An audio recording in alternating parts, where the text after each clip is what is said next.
Al-Kabair dari karya Al-Imam Az-Zahabi rahimahullah. Dan sebelum memulai, izinkan Ana menyampaikan beberapa adab dan tata tertib kajian kita pada pagi hari ini.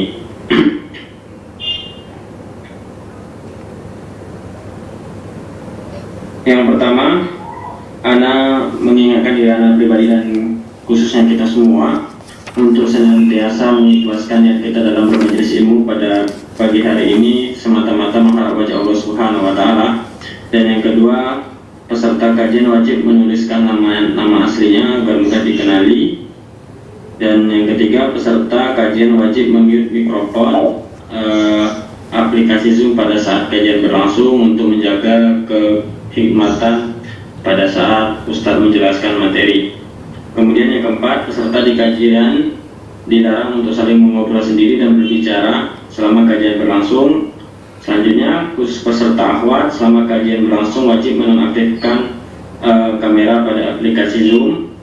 Selanjutnya insya Allah akan ada sesi tanya jawab, maka kami persilahkan untuk menekan tombol raise hand untuk bertanya secara langsung kepada Ustadz. Dan apabila pengguna menggunakan handphone dan bila terasa volume kurang terdengar jelas, maka dapat menekan menu on speaker di pojok kiri atas.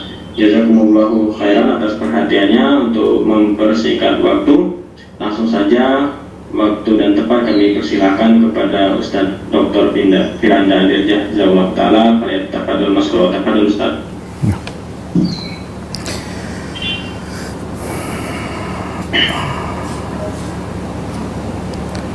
Bismillahirrahmanirrahim. Assalamualaikum warahmatullahi wabarakatuh. Waalaikumsalam warahmatullahi wabarakatuh.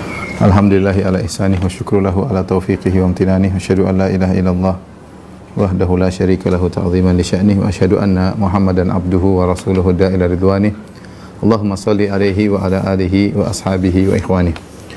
Pada jamaah Majelis Ta'lim Masjid Al-Ukhuwah BSD yang dirahmati Allah Subhanahu wa taala. InsyaAllah pada kesempatan berbahagia ini kita akan bahas 3 dosa besar. Semoga waktunya cukup. Yang pertama adalah takdzib bil qadar, yaitu mendustakan takdir. Kemudian yang kedua yaitu tentang tajassus, yaitu berusaha mendengar pembicaraan orang lain. Nanti akan kita singgung tentang hukum mengambil foto orang lain tanpa izin. Kemudian yang berikutnya adalah tentang hukum melaknat, ya, melaknat orang lain. Kita mulai dari dosa besar yang pertama, yaitu al-mukadzib bil qadar. Kata al-Imam Az-Zahabi rahimahullahu taala, al-kabirah as-sabi'ah wa thalathun, dosa besar yang 37, al-mukadzib bil qadar, yang mendustakan takdir. Qala Allah taala, di awal pembahasan ini Al-Imam Az-Zahabi rahimahullahu taala menyebutkan ayat-ayat yang menjelaskan bahwa semua yang terjadi, ya, yang baik maupun yang buruk, ketaatan maupun kemaksiatan, ya, nikmat maupun musibah, semuanya sudah ditetapkan oleh Allah dan sudah ditakdirkan oleh Allah Subhanahu wa taala.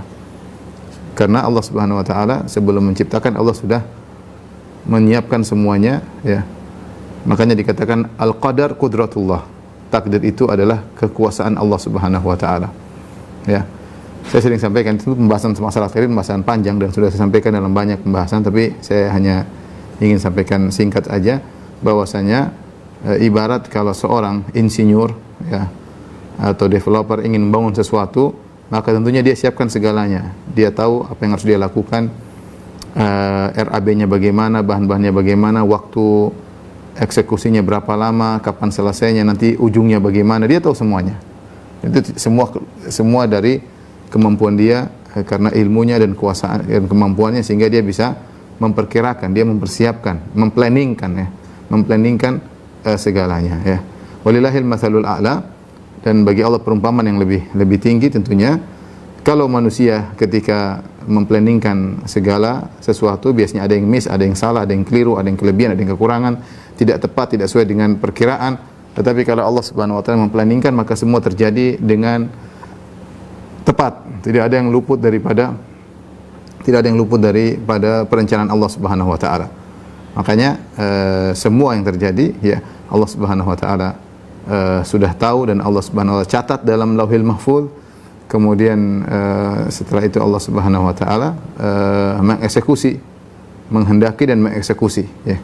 Sehingga semua yang terjadi yang berjalan di alam semesta ini semua sudah ditakdirkan, sudah diplanningkan oleh Allah. Sudah diplanningkan, dan ini menunjukkan kuasaan Allah Subhanahu wa taala ya. Kalau seseorang manusia melakukan di depan, dia tidak tahu apa-apa karena dia tidak berkuasa untuk mengatur segalanya. Sehingga sering kita di depan kita enggak tahu apa yang terjadi. Kemudian ternyata kita sudah memperkirakan, ternyata terjadi missing, ternyata tidak sesuai dengan kita kehendaki dan banyak hal. Adapun Allah beda. Kalau Allah sudah dia mentakdirkan, dia sudah memplanningkan, maka terjadi dengan apa yang Allah kehendaki. Dan ini adalah rahasia Allah Subhanahu wa taala. Makanya ketika Allah mencatat semua planning Allah dalam Lauhil Mahfuz, tidak ada seorang pun yang tahu. La malakun muqarrab wala nabiyyun mursal. Tidak ada satu malaikat pun yang tahu isi planning dalam Lauhil Mahfuz. Tidak juga tidak juga seorang nabi pun tahu isi planning tersebut. Hanya Allah yang tahu. Makanya dikatakan qadarullah sirrullahil maktum. Bahwasanya takdir adalah rahasia Allah yang Allah sembunyikan, yang Allah tutup ya. Ini rahasia Allah Subhanahu wa taala ya, karena ini berkaitan dengan hikmah. Ya, Allah Hakim, Allah Maha Hikmah, dan kita tidak bisa mengetahui rahasia-rahasia takdir ya. Tugas kita manusia, karena kita enggak tahu takdir Allah seperti apa. Tugas kita adalah menjalankan syariat. Allah memplanningkan segala sesuatu, tapi planning Allah pun Allah berikan namanya sunatullah. Ada hukum-hukum yang berlaku, aturan jelas ya. Siapa yang bermaksiat masuk neraka, siapa yang taat masuk surga. Dan kita tidak ada yang dipaksa, tidak ada orang dorong kita. Bahkan dalam Islam kalau ada yang terpaksa tidak ada hukumnya. Ada seorang dipaksa untuk berzina, kalau enggak dibunuh dia berzina, dia tidak berdosa. Ada seorang dipaksa minum khamar, kalau enggak dia dibunuh, dia tidak berdosa. Tapi kita lihat diri kita dalam banyak kondisi kita melakukan ketaatan, tidak ada yang maksa, dan kita melakukan maksiat tidak ada yang maksa. Jadi kita memilih. Meskipun semua ini sudah ditakdirkan, sudah diplanningkan oleh Allah Subhanahu wa taala. Ini yang terkadang otak kita ingin berusaha mengetahui rahasia dan kita dilarang. Makanya Nabi sallallahu alaihi wasallam mengatakan idza dzukirul qadar fa amsiku. Jika disebutkan takdir maka tahan diri. Otak kita enggak mampu untuk merenungkan hal ini ya. Sudah terima saja bahwasanya semua sudah ditakdirkan ya. Semua sudah ditakdirkan, sudah diplanningkan oleh Allah. Tidak ada yang keluar dari kehendak Allah Subhanahu wa taala ya. Tapi bukan berarti kalau sudah ditakdirkan berarti kita merasa terpaksa. Enggak, kita tidak ada yang maksa kita. Kita bisa memilih, kita mau makan aja kita bisa milih, kita mau jalan menghabiskan waktu kita bisa milih. Tapi semua yang kita lakukan sudah tercatat. Ya, sudah tercatat. Ya, ini yang disebut dengan takdir. Dan ini menunjukkan kekuasaan Allah. Ya, kalau ternyata ada sesuatu yang di luar dari planning Allah, berarti Allah enggak kuasa. Berarti Allah gambarnya insinyur yang salah, insinyur yang enggak mampu untuk memplanning. Ya, ternyata lepas dari planning, keluar dari, seperti kalau orang manusia kan begitu, planningnya salah, ternyata budgetingnya kurang, ternyata waktunya kurang panjang atau terlalu cepat, ternyata ada yang salah. Manusia tidak bisa memplanningkan karena dia tidak tahu masa depan. Tapi Allah Subhanahu wa taala semua adalah makhluk Allah, semua ciptaan Allah Subhanahu wa taala. Nah, untuk menekankan hal ini, bahwasanya semua sudah diplanningkan oleh Allah Subhanahu wa taala, kita menjalankan apa yang sudah diplanningkan oleh Allah Subhanahu wa taala, maka Az-Zahabi membawakan ayat-ayat yang menunjukkan akan hal tersebut. Di antaranya qala Allah Ta'ala, Allah berfirman, inna kulla syai'in khalaqnahu biqadar. Sungguhnya segala sesuatu kami ciptakan dengan takdir. Segala sesuatu. Semua diciptakan dengan takdir. Tidak ada terjadi sendiri begitu tanpa ada planning. Semua sudah diplanningkan. Ya. Makanya pertama kali Allah ciptakan adalah al-qalam. Awwalu ma khalaqallahu al-qalam. Allah pertama kali ciptakan qalam, pena. Allah berkata kepada dia, uktub, tulislah. Qalam, pena berkata, wa madza aktub? Apa yang aku tulis ya Allah? Uktub ma huwa kainun ila qiyamis saah. Tulislah apa yang terjadi sampai hari kiamat. Ya, berarti semua sudah terjadi, tidak ada yang keluar dari catatan pena. Makanya dalam dalam suatu hadis kata Nabi kepada sahabat, law anna awwalakum law anna al-ummah ijtama'u ala an yadurruka bi syai'in lan yadurruka illa bi syai'in qad kataballahu 'alaik. Rufi'atil aqlam wa jaffatis suhuf. Kata Nabi, kalau seluruh umat bersatu padu untuk memberikan kemudaratan kepada dirimu, mereka tidak bakalan mampu memberi kemudaratan kepada dirimu kecuali yang telah Allah takdirkan. Kenapa bisa demikian? Rufi'atil aqlam, pena-pena sudah diangkat, sudah tidak nulis lagi. Wa jaffatis suhuf, dan lembaran sudah kering. Artinya tidak akan ada perubahan dalam lauhul mahfuz. Allah sudah planning, plan itu tidak akan ada perubahan. Ini namanya takdir. Ya, nanti akan kita jelaskan kenapa muncul qadariyah. Allah sebutkan, Az-Zahabi menyebutkan ayat-ayat yang menyatakan akal ini sangat banyak. Di antaranya inna kulla syai'in khalaqnahu biqadar. Segala sesuatu kami ciptakan dengan takdir. Kemudian wallahu khalaqakum wa ma ta'malun. Allah yang menciptakan kalian apa yang kalian kerjakan. Ata'buduna ma tanhitun. Allahu khalaqakum wa ma ta'malun. Ini perkataan Nabi Ibrahim kepada kaumnya. Apa kalian menyembah matan hitun? Apa kalian menyembah apa yang kalian pahat? Kalian itu aneh, kata Ibrahim alaihissalam. Kalian pahat itu berhala, kalian sembah hasil pahatan kalian. Wallahu khalaqakum wa ma ta'malun. Allah menciptakan kalian, Allah menciptakan amalan kalian. Di sini ada dua tafsir. Ada yang mengatakan Allah khalaqakum wa ma ta'malun, Allah menciptakan kalian dan menciptakan patung yang kalian buat. Jadi seakan-akan Allah mengatakan kalian itu diciptakan Allah, patung yang kalian pahat pun ciptaan Allah Subhanahu wa taala. Terus bagaimana kalian menyembah kepada makhluk? Ada yang mengatakan wallahu khalaqakum wa ta'malun, Allah menciptakan kalian, amal kalian, perbuatan kalian memahat juga ciptaan Allah Subhanahu wa taala. Ya intinya semua sudah ditakdirkan, sudah diciptakan Allah, sudah dieksekusi oleh Allah sesuai dengan planning yang Allah tentukan. Allah juga berfirman, "Wa may yudlilillahu fala hadiyalah." Barang siapa yang disesatkan oleh Allah maka tidak ada yang kasih petunjuk, ya. Barang siapa yang disesatkan oleh Allah maka tidak ada yang kasih petunjuk. Ya, ini sama juga. Berarti ada yang disesatkan oleh Allah Subhanahu wa taala. Makanya para ustaz sering membuka mukaddimah kajian dengan berkata, "May yahdihillahu fala mudhillalah wa may yudlil fala hadiyalah." Siapa yang Allah beri petunjuk tidak ada yang bisa menyesatkannya. Ya, wa may yudlil, siapa yang Allah sesatkan fala hadiyalah, tidak ada yang bisa beri petunjuk kepadanya. Sudah ditakdirkan. Allah berkehendak ini dapat hidayah, ini disesatkan, terserah Allah Subhanahu wa taala. Allah berfirman juga wa adallahu Allahu ala ilm. Allah menyesatkannya di atas ilmu. Allah menyesatkannya. Jadi Allah yang menyesatkan, Allah beri hidayah, Allah yang menyesatkan.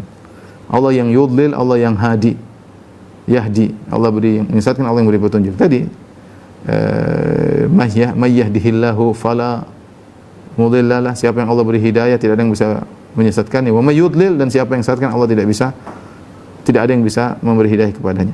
Wa ma tasyauna illa ayyasha Allah. Kata Allah, tidak ada kehendak kalian kecuali di bawah kehendak Allah Subhanahu wa taala. Tidak ada kehendak kalian kecuali pasti ikut kehendak Allah Subhanahu wa taala. Apa kata orang awam kalau di Madinah? Anta turid wa ana urid wallahu yaf'alu ma yurid. Kau punya kehendak, saya juga punya kehendak, tapi Allah melakukan apa yang Allah kehendaki. Kehendak kita semua di bawah kehendak Allah Subhanahu wa taala. Jadi, wa ma tasyauna illa ayyasha Allah. Tidak akan berkehendak kecuali di bawah kehendak Allah Subhanahu wa taala. Allah juga berfirman dalam surat Asy-Syams, fa'alhamaha fujuraha wa taqwaha. Allah yang mengilhamkan kepada jiwa perbuatan fujur dan perbuatan takwa. Ini semua ayat seperti ini banyak, ya. Seperti perkataan Nabi Nuh kepada kaumnya setelah dia berdakwah 950 tahun, dia mengatakan, "Wala yanfa'ukum nushi in aradtu an ansaha lakum in kana Allah yuridu ay yughwiyakum huwa rabbukum wa ilaihi turja'un." Kata Nabi Nuh setelah dia berdakwah 950 tahun, umatnya tidak dapat hidayah juga, dia mengatakan, "Fama yanfa'ukum nushi." Tidak bermanfaat bagi kalian nasihatku kepada kalian, ya. In kana Allah yuridu ay yughwiyakum. Kalau ternyata Allah memang hendak menyesatkan kalian, percuma saya ceramah 950 tahun, percuma. In kana Allah yuridu ay yughwiyakum, kalau Allah memang hendak menyesatkan kalian, huwa rabbukum, dia adalah Rabb kalian, wa ilaihi turja'un, dan kepadanya kalian dikembalikan. Ini untuk masalah takdir kita harus memang nundukkan otak kita. Akal kita sangat rendah. Kita sudah bilang, pokoknya kita tekankan Allah sudah memplanningkan semuanya, tidak ada yang keluar dari planning Allah. Selesai. Ya. Selesai seperti itu. Karena kalau Allah melakukan sesuatu tanpa planning, Allah enggak benar berarti. Allah tidak punya kudrah. Ada sesuatu keluar dari planning Allah, berarti Tuhan enggak benar. Ya. Seperti dalam sebagian misalnya di Perjanjian Lama, dalam Bible Perjanjian Lama dibilang Allah menyesal. Allah menyesal. Ini bagaimana Allah menyesal? Ya. Menyesal berarti Allah tidak tahu apa yang terjadi atau keluar dari planning Allah, keluar dari perencanaan Allah. Makanya Allah menyesal. Ya, makanya Allah menyesal manusia, menciptakan manusia, ternyata manusia menjadi biad dan lainnya, akhirnya Allah kirimkan banjir untuk membinasakan mereka ya di perjanjian lama. Atau dalam misalnya akidahnya orang-orang Syiah ada namanya aqidatu al-bada, badalillah. Allah nampaknya Allah harus melakukan demikian. Tadi Allah sudah tetapkan, terus Allah berubah pikiran. Ini enggak menunjukkan tidak pantas Tuhan seperti ini. Akidah Ahlus Sunnah wal Jamaah, akidah Islam, Allah Tuhan dan Dia Qudrah, Dia Maha Kuasa. Dan sebelum Dia melakukan segala sesuatu, Dia sudah memplanningkan. Dan tidak ada yang keluar dari planning Allah. Kebaikan maupun keburukan, ketaatan maupun kemaksiatan, Iblis maupun Jibril, ya, Fir'aun maupun Musa, semua sudah di dalam planning Allah Subhanahu wa taala. Nah, ini kita harus beriman.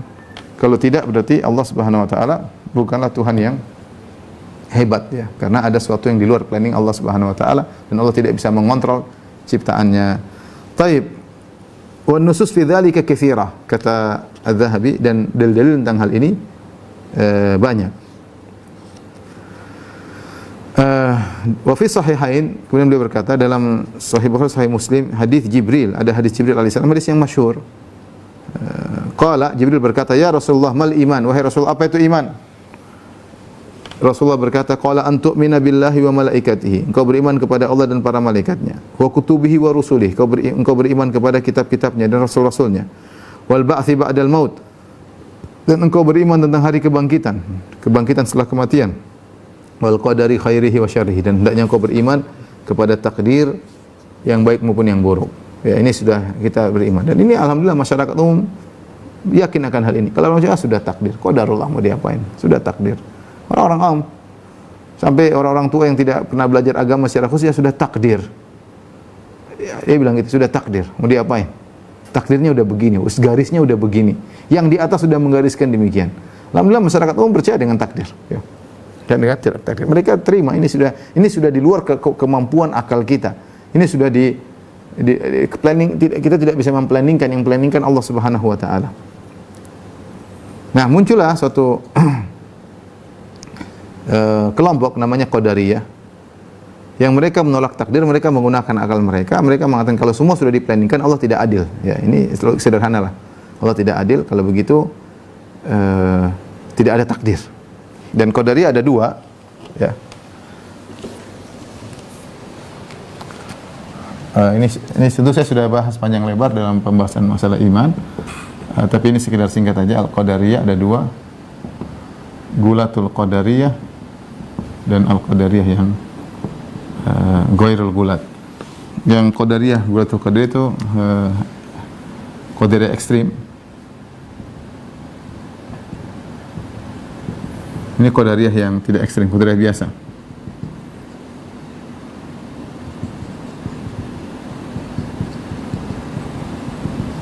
Adapun Qadariyah ekstrim, ini muncul di zaman Ibnu Umar, yang mereka berkata al-amru unuf. Al-amru unuf. Mereka berkata qalu, ya,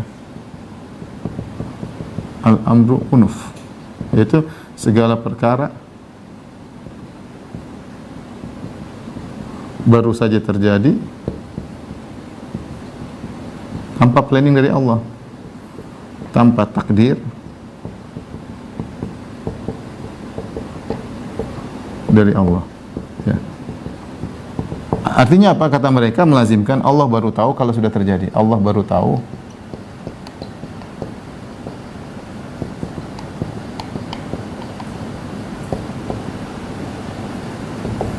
Ya. Ini yang pertama mempopulerkan namanya Ma'bad al-Juhani di zaman sahabat Ibnu Umar radhiyallahu anhu. Para ulama sepakat mereka ini kafir. Ini kafir. Ya. Mereka kafir karena mereka menolak ilmu Allah as-sabiq. Mereka menolak catatan Lauhil Mahfuz, sehingga mereka kafir. Terlalu banyak dalil menunjukkan Allah mengetahui semuanya yang sebelum terjadi Allah sudah tahu. Kata mereka enggak, karena mereka kalau bilang Allah sudah tahu sebelumnya, ini masalah ya, bagi mereka masalah. Tapi Al-Qadariyah tidak ekstrim. Mereka mengatakan ya,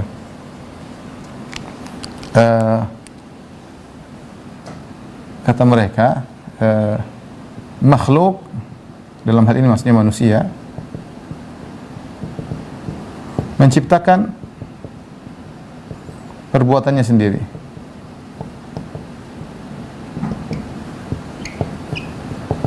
Jadi perbuatan hamba bukan ciptaan Allah Subhanahu wa taala. Perbuatan hamba bukan ciptaan Allah. Tapi makhluk menciptakan perbuatannya sendiri. Ini yang dibantah oleh Al-Bukhari dalam kitabnya Khalqu Af'alil Ibad. Bahwasanya perbuatan hamba manusia ciptaan Allah, hatinya ciptaan Allah, kehendaknya, ilmunya ciptaan Allah, dan seluruh perbuatan juga ciptaan Allah Subhanahu wa taala. Ini karena mereka mengatakan Allah hanya sekedar mengetahui. Kata mereka, Allah hanya sekedar mengetahui.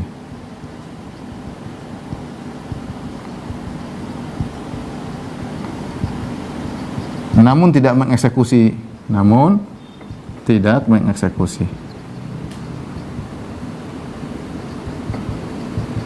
Kata mereka, dengan demikian kita bisa menjelaskan keadilan Allah Subhanahu wa taala. Ini logika mereka. Sehingga mereka Allah hanya sekedar tahu. Ya, apa yang terjadi Allah sekedar tahu, bukan Allah yang mengeksekusi. Kata mereka bilang ini akan menjelaskan bahwasanya adil. Kalau kita bilang semua sudah diciptakan oleh Allah, maka kita bilang ya Allah tidak adil. Kenapa Allah menciptakan, kenapa Allah mengazab kita? Ya, ini syubhat ya. Sebenarnya bantahannya kita bilang masalah ini masalah di luar nalar kita. Kita bilang sama saja, kamu bilang begini juga. Coba ada dua adik kakak, A dan B. Lahir dari rahim yang sama, bapaknya sama, ibunya sama. Kenapa satu jadi mujahid, kemudian satu jadi perampok? Kenapa satu muslim, satu Nasrani? Mungkin mereka bilang, ya pilihan mereka. Nah, kenapa mereka bisa berbeda pilihan? Berarti onderdilnya beda dong. Kalau onderdilnya sama, artinya kalau antum bilang Allah mau adil seperti logika antum, harusnya benar-benar sama onderdilnya, kesempatannya sama, kondisinya sama, ya, itu baru adil. Ya. Tapi kalau ternyata kenapa bisa beda, pasti ada perbedaan dalam onderdilnya. Artinya robot, kalau ada dua robot, onderdilnya sama, energinya sama, baterainya sama, nyalainnya sama, cerak ya pasti hasilnya sama. Ketika satu robot dijalankan belok kanan, satunya jalan lurus aja, satunya cepat rusak, satunya enggak cepat rusak, berarti onderdilnya berbeda. Berarti sang pencipta robot tidak adil ketika meletakkan onderdil tersebut. Jadi maksud saya ingin menyampaikan, apapun mereka usahakan menjelaskan Allah adil dengan metode mereka ini, tetap saja tidak bisa menjelaskan. Mereka tidak mampu, dan akhirnya hal ini malah membuat mereka menabrak banyak dalil. Mereka menabrak banyak dalil yang sudah kita sebutkan tadi di antaranya. Jadi ini adalah menolak takdir dengan logika, ya. Ini banyak di zaman sekarang orang terjebak dalam Qadariyah ini, banyak, bahkan sebagian para dai, ya. Jadi kalau ini tidak kafir, ya. Mereka ini menolak takdir.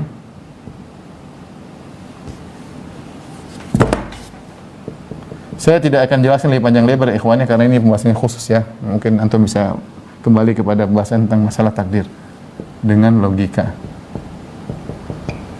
Tapi logika mereka juga buntu. Tetap saja harus kembali kepada kaidah al-qadar sirrullahil maktum.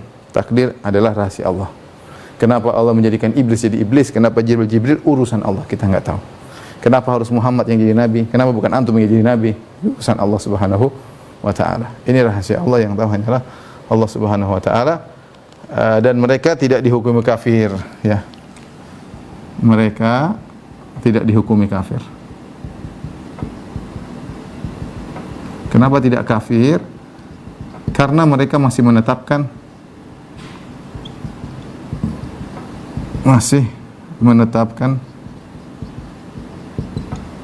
ilmu Allah ini, ilmu Allah tentang masa depan. Jadi mereka masih menetapkan tentang Lauhil Mahfuz, ya, tapi kata mereka Allah hanya sekedar tahu, tidak mengeksekusi. Ya. Inilah. Jadi kalau gampangannya hanya tahu doang. Tapi namanya tahu, ya dia nggak tahu, dia nggak bisa mengeksekusi. Kalau eksekusi kan dia ngatur jadi begini. Namanya insinyur yang hebat, dia ngatur semuanya. Kalau ini cuma tahu, dia taruh ini nanti jalan sendiri, tapi cuma dia tahu apa yang akan terjadi. Dan itu bertentangan dengan dalil-dalil, dan perbuatan mereka yang dosa besar. Ini adalah dosa besar, ya. Kalau sana kafir, ini dosa besar. Mereka tidak dihukumi kafir dan mereka masih, tapi ini dosa besar. Baik, kita bacakan dalil-dalil tentang hal ini. Kemudian Al-Imam Az-Zahabi rahimahullahu taala membawakan banyak dalil, ya. Tapi sebagian dhaif, ya, sebagian disahihkan oleh beliau dan sebagian dihasankan oleh sebagian ulama, ya. Di antaranya hadis Qala Abdurrahman bin Abil Mawali qala haddatsana Ubaidullah bin Mauhib an Abi Bakar bin Muhammad bin Amr bin Hazm an Amrah an Aisyah radhiyallahu taala anha qalat. Aisyah berkata, qala Rasulullah sallallahu alaihi wasallam bersabda, sittatun la'antuhum wa la'anahumullah. Kata Nabi, 6 orang atau 6 golongan yang aku laknat mereka dan mereka dilaknat oleh Allah Subhanahu wa taala. Ya. Wa kullu nabiyyin mujab. Dan ingat, setiap doa Nabi dikabulkan. Jadi kalau aku laknat, dikabulkan doaku. Kemudian disebutkan pertama al-mukadzdzib biqadar, yang mendustakan takdir. Itu qadariyah. Ya, kedua-duanya baik qadariyah gulat maupun qadariyah yang tidak gulat, yang tidak ekstrim. Az-zaid fi kitabillah, ya. Yang nambah-nambah dalam Al-Qur'an, al-mutasallit bil jabarut, yang menguasai orang dengan kesombongan. Al-mustahil wal mustahil li haramillah, yang menghalalkan apa yang diharamkan oleh Allah. Wal mustahil min itrati ma haramallah wa tarik li sunnati, dan menghalalkan apa yang Allah haramkan berkaitan dengan ahlul baitku, wa tariku li sunnati, dan yang meninggalkan sunnahku. Kata Az-Zahabi, isnaduhu sahih, isnaduhu sahih, ya. Namun sebagian ulama mendhaifkan hadis ini, ya. Seperti Syekh Albani rahimahullah juga diikuti oleh muridnya Masyhur Hasan Salman hafizahullah taala. Tapi Az-Zahabi mensahihkan hadis ini. Di sini Nabi mengatakan bahwasanya ada 6 orang yang dilaknat oleh Nabi dan dilaknat oleh Allah. Yang pertama al-mukadzdzib biqadar, yang mendustakan takdir. Hadis berikutnya dari Sulaiman bin Utbah ad-Dimashqi qala hadatsana Yunus bin Maisarah an Abi Idris an Abi Darda radhiyallahu anhu an Nabi sallallahu alaihi wasallam, dari Nabi sallallahu alaihi wasallam qala la yadkhulul jannata aqun, tidak akan masuk surga orang yang durhaka kepada orang tuanya, wala mukadzibun biqadar, dan yang mendustakan takdir, wala mudminu khamr, yang kecanduan khamr. Namun kata Az-Zahabi, Sulaiman dhaif, Sulaiman didhaifkan oleh para ulama. Rawahu anhu jamaah, sekelompok perawi meriwayatkan dari Sulaiman. Jadi ini hadis dihukumi oleh Az-Zahabi dhaif. Beda dengan hadis pertama, dihukumi sahih. Kemudian juga hadis berikutnya qala Abdul Aziz bin Abi Hazim an abihi an Ibnu Umar radhiyallahu anhu, dari Ibnu Umar an Nabi sallallahu alaihi wasallam qala, dari Nabi sallallahu alaihi wasallam bersabda, al-qadariyatu majusu hadhil ummah. Qadariyah majusinya umat ini. Fa in maridu fala ta'uduhum, kalau mereka sakit jangan jenguk. Wa in matu fala tashhadum, kalau mereka meninggal jangan hadiri jenazah mereka. Ruwahu thiqat lakinnahu munqati. Kata Az-Zahabi, hadis ini perawinya thiqat tapi ada sanad yang terputus, sehingga dia menghukumi hadisnya dhaif. Hadis ini diperselisihkan oleh para ulama. Sebagian ulama memandangnya hasan, memandang hadis ini adalah hadis yang hasan karena banyak jalur yang meriwayatkan hadis ini. Al-Qadariyah itu majusu hadhil ummah. Ya, sebagian mendhaifkan, sebagian menghasankan. Tapi lafal ini Al-Qadariyah majusu hadhil ummah, Qadariyah adalah majusinya umat ini datang dari sebagian sahabat dengan sanad yang sahih. Dengan sanad yang sahih. Yang datang dari Nabi diperselisihkan. Yang marfu dari Nabi sallallahu alaihi wasallam diperselisihkan. Hasan atau dhaif. Sebagian memandang dhaif, sebagian memandang hasan karena datang dalam banyak riwayat. Tapi kalau dari sahabat lafalnya benar, sahih dari sahabat. Al-Qadariyah tu majusu hadhil ummah. Qadariyah adalah majusinya umat ini. Fa in maridu fala ta'udum, kalau mereka sakit jangan jenguk. Mereka ahlul bidah, jangan jenguk. Wa in matu, kalau mereka mati fala tashhaduhum, maka jangan hadiri jenazah mereka. Kenapa dikatakan Qadariyah majusu hadhil ummah? Kenapa Qadariyah dikatakan majusi umat ini? Karena majusi mereka adalah sunawiyah atau sanawiyah. Mereka menyembah dua Tuhan, ya. Mereka bukan trinitas, tapi mereka menyembah dua Tuhan, Tuhan kebaikan dan Tuhan keburukan. Tuhan kebaikan adalah api, ya, atau cahaya, ya. Tuhan keburukan adalah kegelapan. Tuhan keburukan adalah kegelapan. Sehingga mereka meyakini ini dua Tuhan yang berbeda. Yang menciptakan segala kebaikan adalah api, yang menciptakan segala keburukan adalah kegelapan. Nah, ini sama dengan Qadariyah. Qadariyah mengatakan yang baik-baik Allah yang ciptakan, yang keburukan bukan Allah yang ciptakan. Ya, yang keburukan bukan Allah yang ciptakan. Padahal semuanya adalah ciptaan Allah. Semua selain Allah adalah makhluk. Semua selain Allah adalah makhluk. Semuanya, hewan, kita, semuanya. Apa yang terjadi, kerusakan, bencana alam, virus, semua ciptaan Allah. Dan Allah melakukan apa yang Dia kehendaki dengan hikmah yang Allah ketahui, yang kita tidak sampai otak kita. Wa ma utitu minal ilmi illa qalil, kan tidak diberi ilmu kecuali cuma sedikit. Nah, Qadariyah mereka nekat, ya. Mereka berusaha memikirkan hal ini. Padahal kita tahu otak kita ini semua terbatas. Pandangan kita hawas kita atau hasad kita, indera kita terbatas, indera pendengaran terbatas, indera penglihatan terbatas, indera penciuman terbatas. Sama, akal kita juga punya keterbatasan. Tidak mampu. Kalau maksa mikir sesuatu bisa gila. Otak kita nggak mampu, ada keterbatasannya. Makanya ketika Allah berfirman, yas'alunaka 'anir ruh, mereka bertanya kepada engkau tentang ruh, qul ruhu min amri rabbi, katakanlah ruh adalah urusan Rabbku, wa ma utitu minal ilmi illa qalil, kalian tidak diberi ilmu kecuali hanya sedikit. Kita sampai sekarang tidak bisa menjelaskan hakikat ruh. Ruh itu bagaimana mengalir dalam tubuh, bentuknya bagaimana, dari zat apa, gemuk atau kurus, tinggi atau pendek, tidak ada yang tahu. Padahal dia berada dalam jasad kita. Sampai sekarang nggak ada yang bisa menjelaskan tentang jin. Jin ada. Orang kerasukan jin jelas ada. Buktinya ada orang Jawa atau bisa ngomong Belanda. Jin Belanda yang masuk. Tapi bagaimana jin itu seperti apa? Bagaimana cara masuknya? Bagaimana cara makannya? Bagaimana? Kita nggak bakalan tahu, ilmu kita terbatas.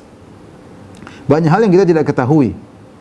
Banyak hal yang kita tidak ketahui. Belum tentang apa namanya rahasia angkasa di sana, di ruang angkasa apa yang terjadi, bagaimana kita nggak ada yang tahu. Ya. Nah, demikian juga karena akal kita terbatas, kita tidak mampu untuk berpikir tentang hikmah di balik takdir. Kenapa Allah ciptakan iblis, menciptakan Jibril, kenapa begini, kenapa begini, kenapa begini, itu rahasia Allah Subhanahu wa taala. Ya. Kalau seorang mata ingin melihat matahari, semakin dia tajamkan pandangannya, semakin sakit matanya. Dia nggak mampu. Dia nggak mampu. Ya. Qadariyah berusaha masuk dalam hal ini. Dia berusaha memikirkan yang di luar kemampuannya, sehingga dia berkesimpulan bahwasanya Tuhan tidak boleh menciptakan keburukan. Sehingga keburukan yang ciptakan manusia sendiri. Ini di luar kemampuan Tuhan. Ini makanya repot, sehingga seakan-akan pencipta itu ada dua. Pencipta kebaikan Allah, pencipta keburukan bukan Allah. Nah, sama dengan Majusi. Majusi pencipta kebaikan adalah api ataupun cahaya, pencipta keburukan adalah kegelapan. Maka inilah kenapa Rasulullah mengatakan al-qadariyatu majusu hadhil ummah. Qadariyah adalah majusi umat ini. Ya, inilah dan inilah mazhab Qadariyah ini dibawa oleh Mu'tazilah. Diusung oleh Mu'tazilah dalam buku-buku mereka. Baik, kita lanjutkan hadis berikutnya. Qala Ibnu Umar, berkata Ibnu Umar, sami'tu Nabi sallallahu alaihi wasallam yaqul, sayakunu fi ummati aqwamun yukadzibuna bil qadar. Akan datang dari umatku suatu kaum yang mereka mendustakan takdir. Wa hadza ala syarti Muslim. Ini juga disahihkan oleh Zahabi. Sayakunu fi ummati aqwamun yukadzibuna bil qadar. Akan ada dari umatku suatu kaum yang mendustakan takdir. Kemudian beliau berkata, wa sahih Tirmidzi min hadithi Abi Sakhar an Nafi' an Ibnu Umar radhiyallahu anhu, ja'ahu rajulun. Dari Ibnu Umar ada seorang datang kepada Ibnu Umar radhiyallahu anhu, faqala inna fulanan yaqra 'alaika salam. Wahai Ibnu Umar, wahai sahabat Ibnu Umar, sungguhnya si fulan kirim salam buat kamu. Faqala innahu balagani annahu qad ahdath. Saya dengar telah sampai kepada aku si fulan yang kirim salam kepada aku telah melakukan bid'ah. Fa in kana qad ahdatha fala tukrihu minni salam. Kalau dia telah melakukan bid'ah, jangan usah sampaikan salamnya kepadaku. Inni sami'tu, rupanya orang ini terjerumus dalam bid'ah Qadariyah. Inni sami'tu Rasulullah sallallahu alaihi wasallam yaqul, aku mendengar Rasulullah SAW bersabda, yakunu fi hadhil ummah, akan ada pada umatku khasfun wa maskhun wa qadhfun fi ahli al-qadar. Di umatku ini ada khasfun, yaitu orang terbenam, maskhun ada dirubah menjadi yang lain, manusia dirubah jadi lain, antara jadi hewan, jadi batu, jadi apa, wa qadhfun fi ahli al-qadar, dan ada lemparan ya, dari hujan batu kepada orang yang penolak takdir ya. Ini hadis disahihkan oleh Tirmidzi, namun disampaikan oleh seakan-akan disetujui oleh Az-Zahabi ya. Taib, Syekh Masyhur Hasan Salman mengatakan hadisnya lemah, hadisnya dhaif. An Mansur an Rabi'i an bin Hirash an Ali radhiyallahu anhu qala Rasulullah sallallahu alaihi wasallam la yu'minu 'abdun hatta yu'mina bi arba'. Kata Nabi sallallahu alaihi wasallam, tidak beriman seorang hamba sampai beriman dengan 4 perkara. Ya syahadu alla ilaha illallah, dia bersaksi tidak ada sembahan selain Allah, wa anni rasulullah, aku adalah utusan Allah, wa yu'minu bil ba'tsi, beriman kepada hari kiamat, wa yu'minu bil qadar, dan beriman kepada takdir. Akhrajahu Tirmidzi wa sanaduhu jayyid. Sanadnya baik, kata Zahabi.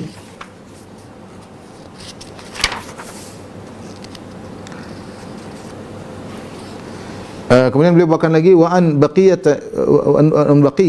qala haddatsana al-Auza'i an Ibnu Jurayj an Abi Zubair an Jabir radhiyallahu anhu qala qala Rasulullah sallallahu alaihi wasallam, dari Jabir bin Abdullah, Rasulullah sallallahu alaihi wasallam bersabda, inna majusa hadhil ummah al-mukadzibuna bi aqdarillah. Majusi umat inilah orang yang mendustakan takdir Allah. In maridu fala ta'udum. Kalau mereka sakit jangan jenguk. Wa in matu fala tusallu alaihim. Kalau mereka mati maka jangan salatkan mereka. Wa in laqitumuhum fala tusallimu alaihim. Kalau ketemu mereka jangan salami mereka. Ruwahu Abu Bakar bin Abi Asim fi sunnah, diriwayatkan oleh Abu Bakar dalam Abu Bakar ibn Abi Asim dalam kitab sunnah, ya, dan disetujui oleh Az-Zahabi. Kemudian beliau berkata, wa fil bab iddatu ahadits fiha maqal. Dan tentang permasalahan ini banyak hadis-hadis tapi semuanya sanadnya bermasalah, kata Az-Zahabi. Sanadnya bermasalah. Auradaha Ibnu Abi Asim, dibawakan oleh Ibnu Abi Asim dalam bukunya, ya, dalam kitabnya As-Sunnah. Kemudian beliau bawakan hadis yang lain, Baqiyah, dari Baqiyah an Abil Ala Dimashqi an Muhammad bin Juhadah an Yazid bin Husain an Mu'adz bin Jabal radhiyallahu anhu. Dari Mu'adz bin Jabal qala qala Rasulullah sallallahu alaihi wasallam bersabda, ma ba'atsallahu nabiyyan qat illa wa fi ummatihi qadariyah wa murji'ah. Tidaklah Allah mengutus seorang nabi pun kecuali dalam umatnya ada qadariyah, ada murji'ah. Innallaha la'ana al-qadariyah wal murji'ah ala lisani 70 nabiyyan. Allah melaknat qadariyah dan murji'ah melalui lisan 70 nabi. Ya. Dari Baqiyah juga an Arta' bin al-Munzir an Nabi Busr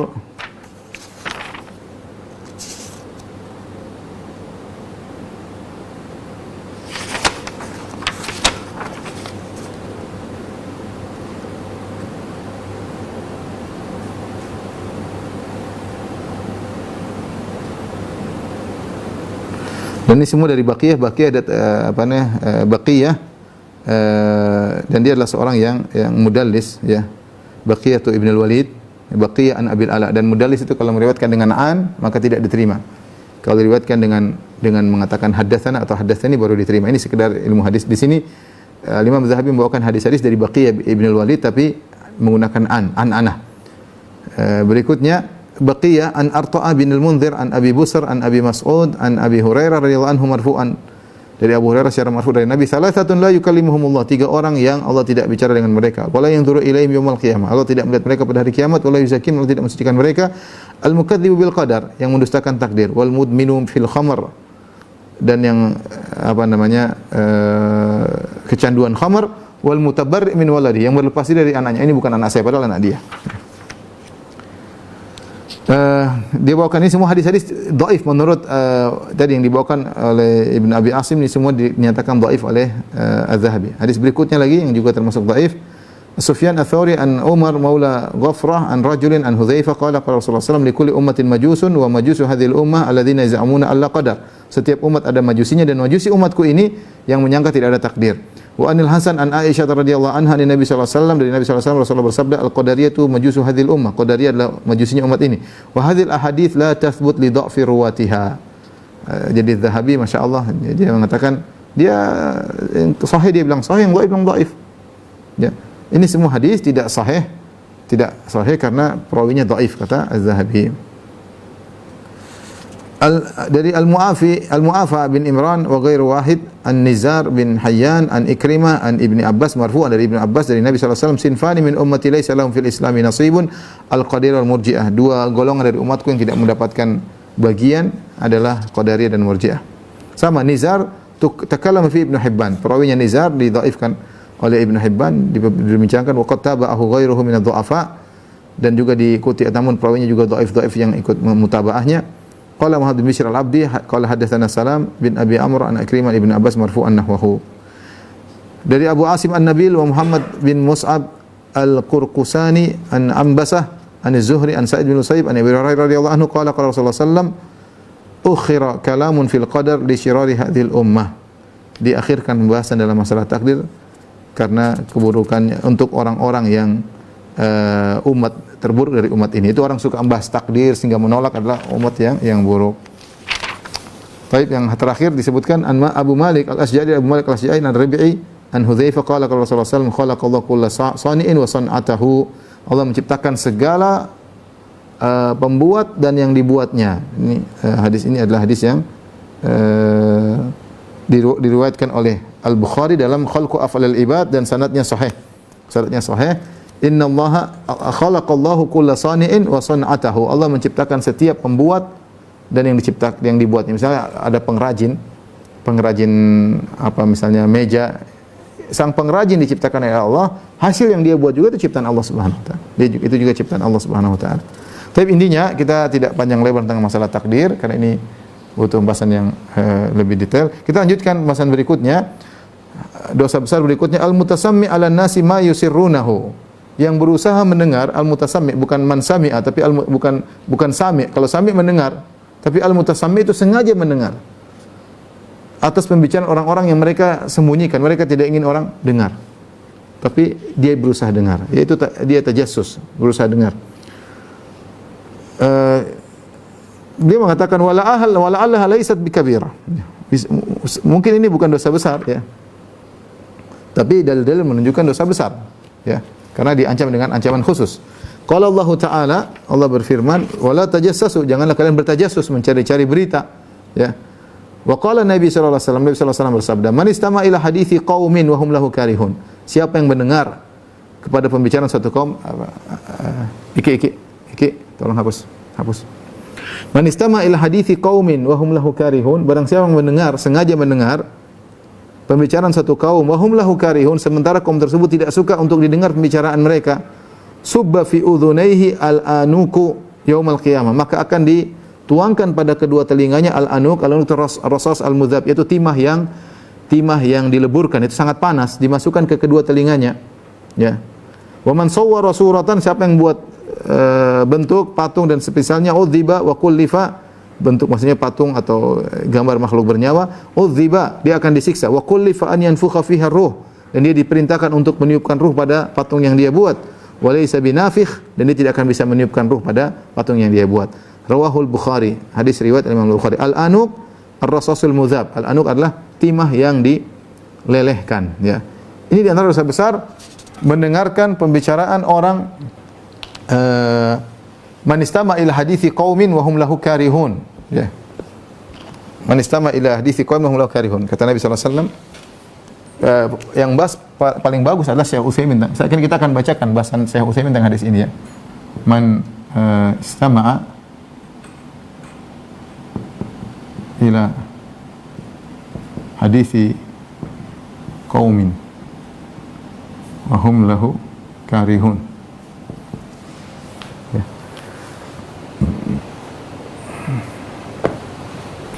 Subba fi udhunayhi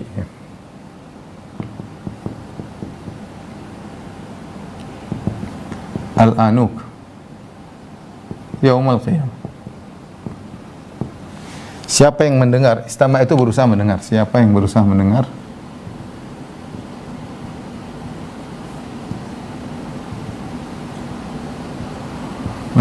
kepada pembicaraan suatu kaum,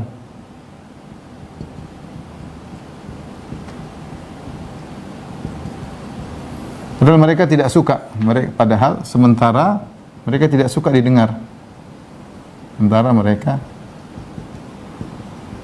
tidak suka didengar pembicaraannya.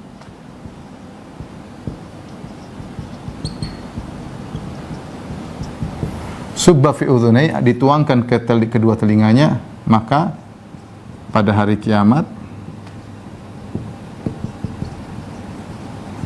dituangkan timah lebur di kedua telinganya. Ini ancaman yang sangat berat ya. Siapa yang berusaha mendengar ya. Nabi tidak mengatakan man sami'ah. Jadi menunjukkan pembicaraan satu kaum, jadi mereka berbisik-bisik, artinya mereka bicara pelan-pelan. Ini menunjukkan mereka bicara pelan-pelan. Ya, tidak keras-keras. Kalau keras-keras terdengar ya salah sendiri. Ya, salah sendiri. Ya, makanya disebut manistama, bukan mansam ya. Kalau orang bicara keras kita dengar enggak ada masalah. Dia bicara keras, tahu ada orang lain dia bicara keras, tapi kalau dia bicara pelan-pelan, kita pura-pura dengar, duduk samping, berusaha mendengarkan, nah itu enggak boleh ya. Wa hum lahu karihun, dan mereka tidak suka didengar pembicaraannya. Kelihatan mereka enggak suka. Artinya kalau mereka suka tidak mengapa. Kalau mereka suka maka tidak mengapa. Misalnya apa? Misalnya dua orang sedang ngobrol bicara tentang ilmu, tentang ini dalil-dalil. Kemudian ada seorang duduk di sampingnya, Setelah itu dia bilang, tadi saya dengarkan bicara saya ambil faedah, enggak apa-apa, enggak masalah. Ini enggak berarti enggak kena ancaman. Yang jadi ancaman kalau ada pembicaraan dan mereka tidak mau ada yang lain dengar, kita berusaha untuk mendengar, pengin tahu dengan berbagai cara. Duduk dekat situ, di balik tembok, diam-diam berusaha mendengar, curi pendengaran, atau pura-pura baca, ternyata telinga kita fokus ke situ, ya. Sampai kata Syekh Utsaimin termasuk seorang yang taruh alat untuk mendengar, dia taruh situ. Dia dengar dari jauh atau pakai alat tertentu bisa suara dan macam-macam, ya. Ini semua tidak boleh. Jasus namanya. Ya, tajasus.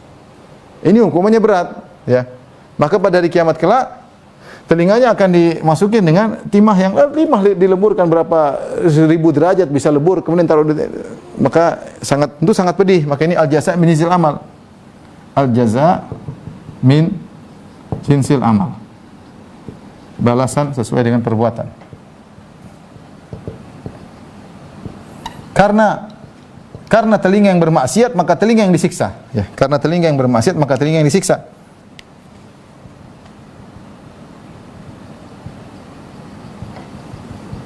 Maka telinga yang disiksa.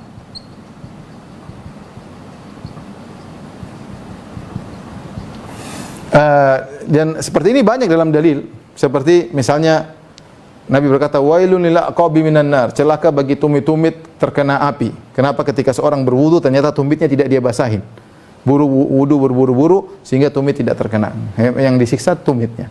Rasulullah SAW mengatakan, ma asfala minal ka'bain fa finnar. Orang yang isbal sampai celananya atau sarungnya di bawah mata kaki, yang disiksa yang di bawah mata kaki. Itu yang maksiat di situ, karena di atas mata kaki tidak maksiat. Ya. Jadi bagian-bagian tubuh yang membangkang di situ disiksa dengan siksaan khusus. Seperti ini telinga. Karena telinga yang mendengar pembicaraan maka dia disiksa telinga dengan siksaan khusus, yaitu ada timah mendidih diletakkan dituangkan di telinganya. Sama seperti dusta, ya. Seperti dalam hadis disiksa dalam azab kubur. Ya, dia ditarik sininya, bibirnya ditarik sampai robek ke belakang, kemudian sembuh, tarik lagi sebelah kiri terus sampai hari kiamat. Ya, rajulun yakdzibu katsbatan, ya, fatuhmalu anhu hatta tablughal afaq. Seorang yang berdusta dengan satu dusta, kemudian di-share oleh seorang sampai dustanya tersebar ke penjuru dunia, kemana-mana tersebar. Maka dia disiksa tiap hari dirobek karena mulutnya itu yang bikin dusta. Jadi siksaan berkaitan dengan al-jazaa' min jinsil amal, balas dengan perbuatan. Karena mulut yang bermaksiat, mulutnya yang disiksa. Nah, man istama'a, siapa yang berusaha mendengar, ya. Ini ingat tadi dengan alat atau dengan berbagai macam cara, pura-pura dengan alat tertentu, ya, alat sadap misalnya, ya, termasuk menggunakan alat sadap, ya.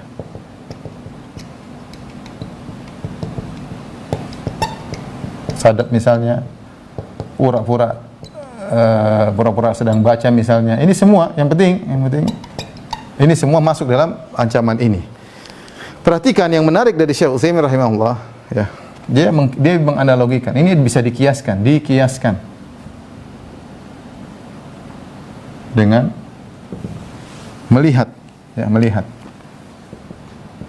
melihat kondisi orang yang tidak mau dilihat. Dia lagi sama istrinya, kemudian seorang curi penglihatan. Kalian curi pendengaran, curi penglihatan. Mau dilihat. Ini disebut dengan curi, ini namanya curi pendengaran. Ini curi penglihatan. Dua-duanya tidak boleh. Ini beda kalau dia apa? Ini curi pendengaran. Orang punya privasi. Ini namanya curi penglihatan. Curi penglihatan, ya. Ini juga tidak boleh. Makanya Syekh Utsaimin juga mengatakan di antaranya memotret orang tanpa dia ketahui. Dia tidak suka. Meskipun kata Syekh Utsaimin, meskipun dia menghalalkan foto, tapi di kondisi dia tidak semuanya dia suka untuk difoto. Ya, kadang-kadang sama, ya, dia lagi dalam kondisi yang buruk, ya sama, pembicaraan yang sesuatu rahasia dia tidak ingin dinukil, dia tidak ingin orang dengar, sama kondisi dia tertentu tidak boleh seorang melihat atau mengedarkannya. Dia lagi duduk atau lagi tidur, qadarullah lagi tidur, kemudian ternyata mulutnya kebuka, difoto jadi bahan tertawaan, lagi kondisinya buruk, dia foto ya, ini dia sebarin ya. Atau lagi sama istrinya dia fotoin, ini semua tidak boleh. Memfotret orang tanpa keridhaannya, ini hukumnya tidak boleh ya. Cuma Syekh Utsaimin berkata, apakah kita mengatakan matanya akan dilelehkan dengan disiksa dengan timah yang dipanaskan? Kata Syekh Utsaimin, saya tidak bisa memastikan. Kalau hukum kita bisa kiaskan, azab tidak bisa kita kiaskan. Hukum bisa kita kiaskan, azab belum tentu bisa kita kiaskan ya. Sama saya katakan lagi, misalnya di antaranya menghack, misalnya masuk dalam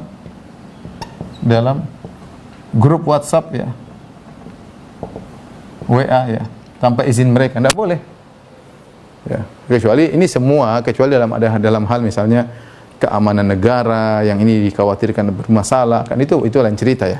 Tapi kalau tidak ada alasan seorang masuk ya, kemudian memfotret kondisi seseorang atau memvideokan ya, ini semua masuk dalam pembahasan ini ya, dosa besar ya. Dosa besar. Saya ingatkan, banyak orang seperti suka memfotret kondisi orang yang dia tidak suka untuk dipotret ya.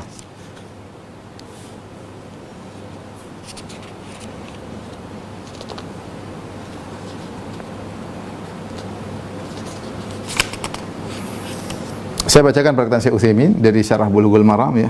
Dia berkata, "Wa hal mithlu dzalik an yultaqata suratuhum wa hum julus?" Dan apakah sama dengan mendengar pembicaraan seorang disamakan dengan orang-orang sedang duduk kemudian diambil foto mereka? Sama hukumnya? Na'am, kata beliau, na'am. Wa hadza aidan qad yakunu min babi aula, bahkan ini bisa jadi lebih parah. Li'anna surah tuhfadhu wa tunshar. Karena foto itu tersebar, terjaga dan disebarkan. Kalau pembicaraan kan selesai, dia cuma dengar selesai. Tapi kalau foto bisa diabadikan dan bisa disebar, fayakunul bala'u wal fitnatu fiha akbar wa a'zam. Maka akhirnya musibah yang terjadi, fitnah yang terjadi lebih besar dan lebih dahsyat. Wa ala hadza fala yajuzu lil insanin al yaltaqita surata ahadin illa bi idzni. Oleh karenanya tidak boleh seorang pun memotret atau mengambil foto seorang kecuali dengan izinnya. Foto, video semuanya ya. Tidak semua kondisi kita disukai ya. Dia lagi jalan sama orang, lagi ini kemudian difoto, disebarin, sengaja cari fitnah. Ada pertemuan khusus yang dalam hal ada maslahat yang dia lihat, kemudian dia sebarin. Ini enggak boleh. Kita kondisi macam-macam tidak mungkin dijelaskan. Misalnya saya ketemu dengan seorang, saya punya kondisi tertentu. Enggak mungkin saya mau jelaskan ceritanya begini, narasinya begini, repot ya. Tapi dia sengaja foto kemudian sebarin, bikin fitnah. Saya tidak ridho dengan itu, maka itu bahaya. Sama dengan ini kata Syekh Utsaimin hukumnya, ya. Ya. Wa ala hadza fala yajuzul insanin an yaltaqita surata ahdin illa bi idzni. Oleh karena tidak boleh seorang mengambil foto seorang kecuali dengan izinnya, hatta law kana ya'rif anna hadha rajul yaqulu bi jawazi iltiqati suwar. Meskipun dia tahu orang ini membolehkan foto, ya. Karena ada ulama yang tidak membolehkan foto. Fa innahu la yajuzu an yaltaqita suratahu illa bi idzni. Ya, maka tidak boleh mengambil fotonya kecuali dengan diizinkan, tidak boleh ya. Ya. La siyama inkan ya. Apalagi kalau dia tahu, dia tidak, la siyama idza kana ya'lam annahu yaqra an tultaqata suratu. Apalagi dia tahu seorang tidak suka kalau sering difoto, dia enggak suka. Ada orang tipe-tipe tidak suka di foto. Kalau tahu dia tidak suka di foto, jangan coba foto. Adapun mengenai hukumannya, beliau berkata juga, id qad yakunul insan ma'a zaujatihi. Terkadang seorang sama istrinya, fala yuhibbu an yatali alaihi ahad, dia tidak ingin seorang lihat, tapi orang pengen lihat. Lagi sama dia duduk, buktinya dia duduk di tempat tersembunyi. Seorang pengen lihat, enggak boleh. Fa hadza aidan mithluhu, ini juga seperti itu. Lakin la ajzim anna ainaihi tukahhal birrasas, tapi saya tidak bisa memastikan apakah matanya dikenai dengan timah yang dipanaskan. Wallahu a'lam bishawab ya. Li'anna al-adzab la yumkin al-qiyas fihi, karena azab tidak bisa dikiaskan. Baik. Kita masih ada sedikit tentang laknat sekarang, masalah laknat. Dosa berikutnya at-tasi'a wa thalathun, dosa yang 39, al-la'an, yaitu suka melaknat. Qala Nabi sallallahu alaihi wasallam, la'nul mu'min ka qatlihi. Melaknat seorang mukmin adalah seperti membunuhnya. Muttafaqun alaih. Ya, laknat adalah mendoakan keburukan yaitu agar dia dijauhkan dari rahmat Allah, itu namanya laknat ya. Adalah mendoakan agar seorang dijauhkan dari rahmat Allah Subhanahu wa taala ya. Dan ini tidak cocok untuk tipe seorang mukmin, seorang muslim yang Nabi sallallahu alaihi wasallam nabiyur rahmah. Nabi sallallahu alaihi wasallam diutus dengan rahmat dan kaum muslimin mengikuti Nabi sallallahu alaihi wasallam ya. Sehingga tidak boleh mulutnya kasar, mulutnya mendoakan keburukan, apalagi mendoakan agar dijauhkan rahmat Allah. Nabi berkata, sibabul muslim fusukun wa qitaluhu kufrun. Mencaci maki seorang muslim adalah kefasikan dan memeranginya adalah kekufuran. Dan laknat termasuk sibab, termasuk mencaci maki, ya. Kemudian kita tahu sifat seorang mukmin, laisal mu'min bit ta'an wala la'an. Seorang mukmin bukanlah suka merendahkan dan juga suka bukan melaknat, ya. Ta'an itu mencela, menyebutkan keburukan, mencela, ya. Ta'an, ya. Ta'an itu mencela orang gini ya. Apalagi kalau disertai dengan ejekan. Ini sering orang lakukan ta'an ini, nyinyir. Jadi menyebutkan keburukan sambil mengejek. Ini lebih parah lagi. Menyebutkan keburukan saja itu tidak boleh, namanya ta'an. Ya, ta'an kerjanya menyebutkan keburukan, ya. Apalagi serta dengan ejekan. Wala la'an, laknat maksudnya mendoakan keburukan, menjauhkan agar dia dilautkan dari rahmat Allah Subhanahu wa taala. Wa qala alaihi salatu wasalam, Nabi sallallahu alaihi wasallam bersabda, la tala'anu bi la'natillah. Janganlah kalian saling melaknat dengan laknat Allah. Tidak boleh melaknatullah alaik. La'anakallah mal'un. Ini kata-kata yang terkadang kita dengar enggak enak, ya. Laknatullah, Allah melaknatmu. La'anakallah atau mal'un, anta mal'un. Sama, ya. Wala bi ghadabillah, dan juga tidak boleh seorang melaknat dengan Allah murka kepadamu. Wala bin nar, masuk neraka kau. Ini semua enggak boleh. Jadi ternyata laknat itu bukan dibatasi hanya pada kalimat lafal laknat. Kalau laknat artinya dijauhkan rahmat Allah. Semua makna yang semirip dengan laknat itu dianggap laknat dalam syariat. Makanya kata Nabi, jangan kalian melaknat dengan kemurkaan Allah. Allah murka kepadamu. Artinya semoga Allah murka kepadamu, semoga kau masuk neraka. Ini semua adalah bentuk laknat. Ini adalah semua bentuk laknat. Jadi masalah kalau ternyata nanti kita akan bahas, kalau tidak benar akan kembali, ya. Taib, la yakunul la'anun, kata Nabi sallallahu alaihi wasallam, tidak la yakunul la'anun syufa'a wala syuhada yaumil qiyamah. Orang tukang laknat tidak bisa memberikan syafaat pada hari kiamat. Tidak bisa menjadi syahid, tidak bisa menjadi saksi bagi kebaikan seorang, tidak bisa memberi syafaat. Padahal di antara pemuliaan Allah terhadap orang pada hari kiamat, seorang mukmin Allah menjadikan dia pemberi syafaat.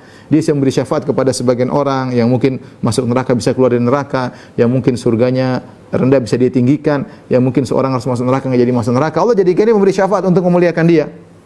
Ya. Tapi karena dia tukang laknat, dia tidak bisa memberi syafaat. Kenapa bisa demikian? Karena apa yang terjadi di akhirat dibangun di atas yang terjadi di dunia. Di dunia namanya orang tukang laknat berarti tidak ada rahmat bagi dia.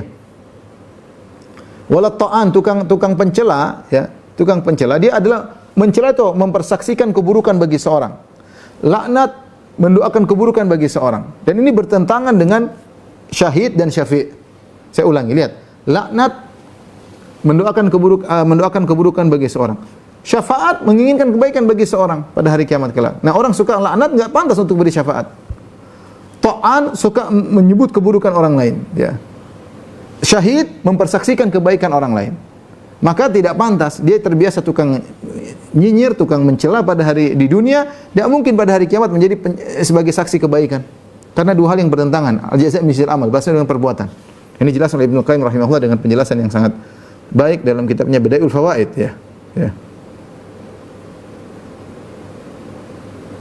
Beliau berkata, li'anna la'nal isa'ah bal min ablagil isa'ah wa syafa' ihsan. Laknat adalah berbuat buruk kepada orang dan bahkan keburukan yang memuncak, adapun syafaat memberi kebaikan. Fal musi' fi hadhihi dar bil la'an salabahu Allah al-ihsan fil ukhra. Orang yang berbuat keburukan di dunia dengan sering mendoakan keburukan pada orang lain, pada hari kiamat Allah ambil hak dia untuk berbuat kebaikan. Dia tidak bisa beri syafaat, dan ini adalah sangat buruk, ya. Baik. Hadis berikutnya kata Nabi sallallahu alaihi wasallam, la yanbaghi li siddiqin an yakuna la'anan. Tidak pantas bagi seorang mencapai derajat siddiq untuk menjadi tukang laknat, enggak boleh. Ya, tidak pantas. Orang siddiq itu jaga lisan, ingin kebaikan pada orang lain. Kasihan kalau orang terburuk, bukan menjelekkan, bukan nyinyir, bukan merendahkan. Dia ada rasa rahmat kepada sama kaum muslimin. Baik, dari Nabi sallallahu alaihi wasallam, laisal mu'min bit-ta'an. Bukanlah seorang mukmin tukang mencela, walal la'an, bukan tukang melaknat, walal fahish, bukan kata-kata yang kotor, walal badhi', ya. Sama kata yang jorok, kata yang kotor, semua tidak boleh. Orang bicara yang wajar, ya, bicara ilmiah, tapi jangan kata-kata kasar, jelek. Enggak bagus, ya, enggak bagus dengar. Kita ada orang salah jelaskan secara ilmiah. Taib wa anhu dari Nabi SAW beliau berkata, innal abda, perhatikan, innal abda idza la'ana syai'an sa'idatil la'natu ila sama. Sungguhnya seorang hamba jika melaknat sesuatu, laknatnya naik ke langit. Fatughlaqu abwabus sama dunaha, maka pintu dia mau naik enggak bisa, pintu langit tertutup. Tsumma ta'khudhu yamin wa shimal, maka dia ke kanan ke kiri, dia mau naik enggak bisa. Fa idza lam tajid masagon, kalau dia tidak dapat hal yang bisa naik, kan dia berdoa ini, doa ini mau sampai ke Allah tapi enggak bisa, ketutup. Dia ke kanan, ke kiri enggak bisa ya. Raja'at ila alladhi lu'ina in kana ahlan, maka akan kembali benar-benar kepada orang yang dilaknat. Kalau memang dia berhak untuk dilaknat, maka akan kembali kepada orang dilaknat. Wa illa raja'at ila qailah. Kalau ternyata orang yang dilaknat tidak pantas untuk dapat laknat, kembali kepada yang mengomonginya.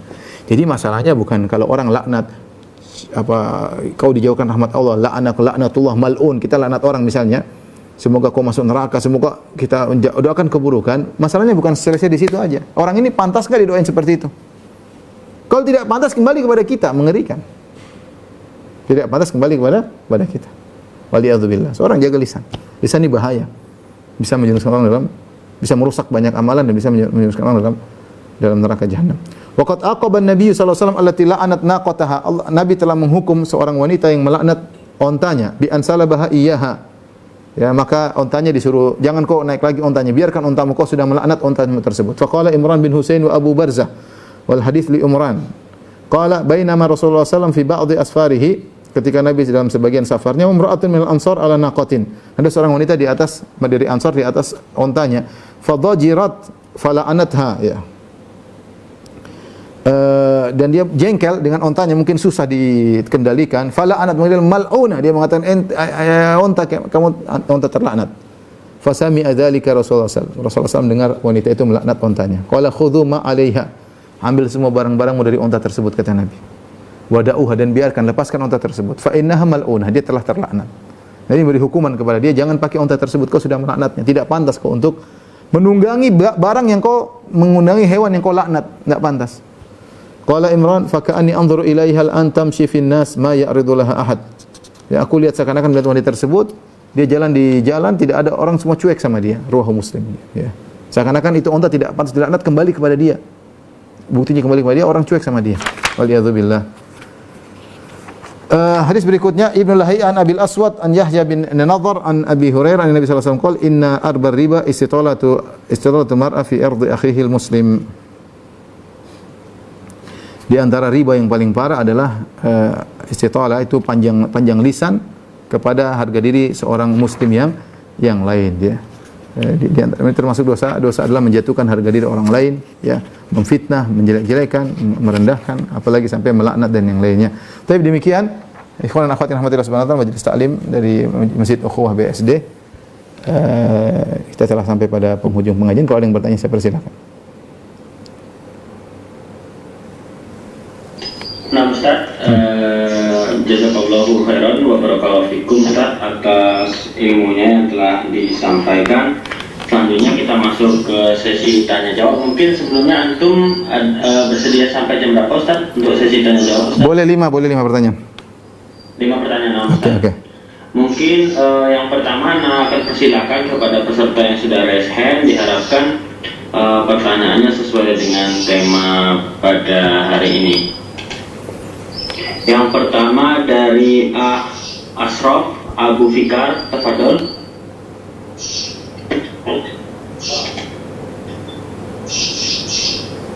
Terima kasih. Assalamualaikum warahmatullahi wabarakatuh. Waalaikumsalam warahmatullahi wabarakatuh. Ada juga pertanyaan dari hamba Allah Ustaz. Bulan alhamdulillah sudah diberikan hidayah, petunjuk oleh Allah Azza wa Jalla. Yang jadi pertanyaannya, sebentar Ustaz. Apakah jika seorang anak hanya berbakti sesuai kemampuan dirinya kepada orang tuanya, sedangkan orang tuanya itu perilakunya buruk terhadap anaknya tersebut dan juga tidak dapat menjaga lisannya atau dalam tanda kutip suka menghibah orang lain. Nah, yang demikian apakah dengan kemampuan yang terbatas dari anaknya tersebut dapat menghalangi diri anak tersebut dari surganya Allah Azza wa Jalla, sedangkan Allah memerintahkan seorang anak itu berbakti kepada orang tuanya. Itu aja Ustaz. Terima Ya. kasih. Seorang bertakwalah masata'tum, bertakwalah semampunya. Seorang anak bertakwa kepada Allah diantaranya dengan berbakti kepada orang semampunya. Apa yang dia mampu dia bakti kepada orang tuanya, terlepas orang tuanya soleh atau tidak soleh. Ya, karena Allah memerintahkan berbakti kepada orang tua dalam kondisi apapun. Ya, bahkan dalam kondisi orang tuanya kafir, tetap wajib berbakti kepada orang tua. Apalagi orang tua cuma tukang waliyatubillah, misalnya tukang minum khamar, tukang ghibah, tukang judi, dia belum kafir. Akhlaknya yang buruk tidak menghalangi kita untuk berbuat baik kepada dia. Jadi tetap berusaha berbuat baik kepada dia, menasihati sebisa mungkin, dan itu adalah pintu surga. Jadi bukan alasan kalau orang tuanya kemudian pelaku maksiat kemudian tidak berbakti. Bahkan kafir pun Allah suruh tetap berbakti kepada orang tua meskipun kafir, apalagi cuma sekedar pelaku dosa besar. Allah alam bisawab. Silakan. Nah, Ustaz, barakallahu fikum atas jawabannya. Mungkin satu lagi dari yang raise hand kepada Aris, tafadhol. Ustaz. Ustaz. Ya. Pertanyaannya, Assalamualaikum Ustaz. Waalaikumsalam warahmatullahi wabarakatuh. Bin di Anwar itu. Yang pertama Ustaz, bagaimana kalau kita tidak sengaja Ustaz mendengar perkataan orang lain, terus apa sikap kita? Tidak sengaja mendengar apa? Tidak. Pembicaraan orang lain. Terus? Yang itu rahasia. Mungkin tentang gitu Ustaz. Bagaimana kalau kita tidak sengaja mendengar pembicaraan orang yang bergibah, tapi kita tidak kenal dengan orang yang bergibah tersebut. Kok bisa tidak sengaja? Bagaimana ceritanya tidak sengaja? Mungkin di satu ruangan mungkin saja. Terus kita bisa duduk, terus ada orang yang datang bergibah gitu. Berarti mereka tidak, itu keluar dari hadis pembahasan kita. Kalau pembahasan kita, mereka tidak suka ada orang yang dengar. Itu berarti mereka bukan tidak suka, mereka santai-santai aja, mereka tidak merasa harus ditutupi. Maka kita tidak termasuk dalam hadis ini. Tugas kita menasihati. Ya, oke. Baik. Terus Ustaz, maaf Ustaz. Kalau misalnya kita merekam Ustaz, atau merekam video atau suara oknum, saya petugas yang melakukan penulisan untuk saya memeras atau itu gimana Ustaz? Saya nggak tahu kalau apa namanya itu diizinkan oleh, itu kan berarti berkaitan dengan kemaslahatan negara. Kalau hal itu memang diizinkan oleh penguasa, maka itu salah satu cara. Misalnya ya, ada kalau cara seperti itu dibolehkan oleh penguasa dan itu dia lakukan terang-terangan untuk kita laporkan, saya rasa tidak jadi masalah. Tidak jadi masalah kita laporkan kepada pihak yang berkompeten dalam hal ini. Allah alam bisawab.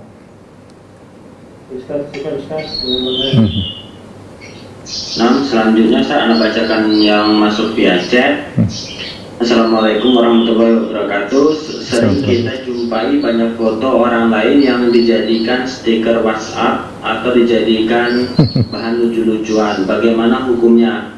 Lalu bagaimana jika terlanjur menyebarkan foto orang lain tersebut, namun kita kesusahan untuk meminta maaf atau izin Ustaz? Jazakallahu khairan.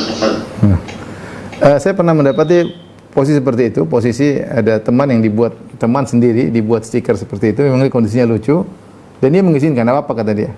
Kalau dia izinkan nggak ada masalah ya, memang dia mungkin ingin menyenangkan orang.